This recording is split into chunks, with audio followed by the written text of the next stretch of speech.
So this is going to be part 2 of my holiday cookies videos for the 77-day video challenge for Toastmasters. So in my first video, I talked about the fact that I went to 3 different parties. First party, I got my favorite cookie of all. Second party, I had my second most favorite cookie, which was oatmeal raisin. And then third party, I'm not really a big fan of chocolate chip cookies, and I don't like the cookies. I don't have any preferences on what types of chocolate chip cookies, whether it's soft or crispy. I'm just not a big fan of that cookie that I got at that third party I went to. And I indicated that I was going to be talking to you a little bit about web cookies or HTTP cookies. Now, how many of you are familiar with the concept of what a browser cookie is? So in order to talk about this, I really kind of have to rewind back a little bit and share some brief history information.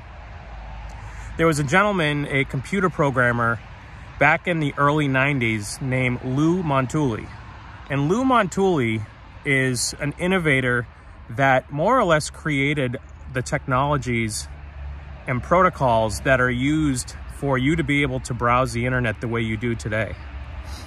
One of the things that he did was he was one of the founding engineers of Netscape, which was the first kind of publicly available web browser. He had worked on a previous project called Lynx, which was more or less a text web browser, but didn't have the ability to really do any images or any more advanced functions at that time.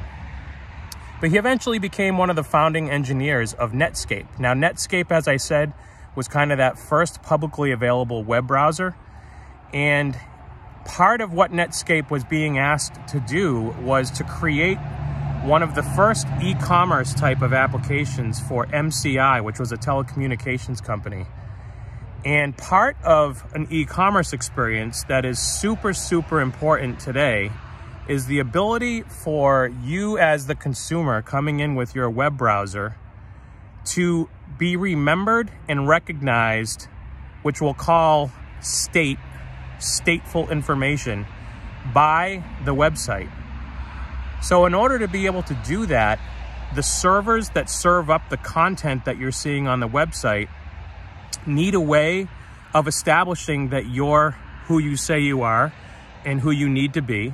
And so take, for example, when you add a product to your shopping cart, if you were to close your browser out and then reopen your browser, but accidentally maybe, it wouldn't remember anything about what you had just done on the website. It wouldn't remember who you were if you were logged in. It wouldn't remember what you added to your shopping cart. So that's kind of where the web cookie comes into play. And for this particular application that Lou was working on with Netscape, he needed the ability to be able to create a way for the company that you were working with on your browser to be able to track some basic information about you as the person visiting. So to make it simple, what I'd like to try to do is give you the analogy of going to a fancy show or a musical somewhere in the theater district of your town, your state, and you go in, and a lot of these places have what's called coat checks. So you walk in, you walk up to the counter. Let's pretend this is you going to a website. Well, you hand over your coat.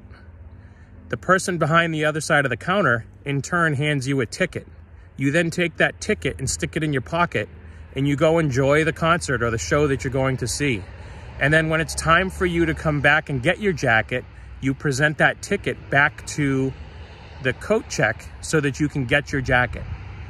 That's kind of a really basic explanation of what the initial versions of web cookies intended to do, the problem they were trying to solve. Now, as we all know, as I mentioned, there's first-party cookies, and I explained my first-party cookie is the Reese's Peanut Butter Cup cookie that I really love, and then there's third-party cookies. So what I'm going to talk about in my next video is the topic of what types of cookies there actually are with regards to first party and third party. And I'm going to break it down into some very basic examples of things that you take for granted every single day when you browse the web. But for today, I thought it would be interesting just to kind of share a little bit of a background history of who actually created the first web-based cookie, Lou Montulli, and that he was one of the founding engineers of Netscape, which completely transformed the internet browsing landscape for all of us today. And what I think is really cool is I was actually alive and using these technologies when they were actually created and developed by pioneers like Lou.